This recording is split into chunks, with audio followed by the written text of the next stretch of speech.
Hello everyone and welcome to a quick Microsoft Excel tutorial. In today's video I want to show you how to add the Developer tab in Excel. This is actually quite simple.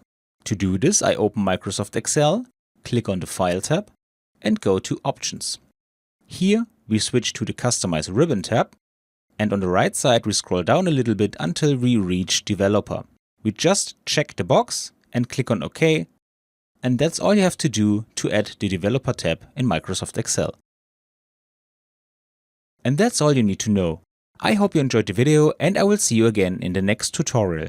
Until then, your tutorial guy. Bye.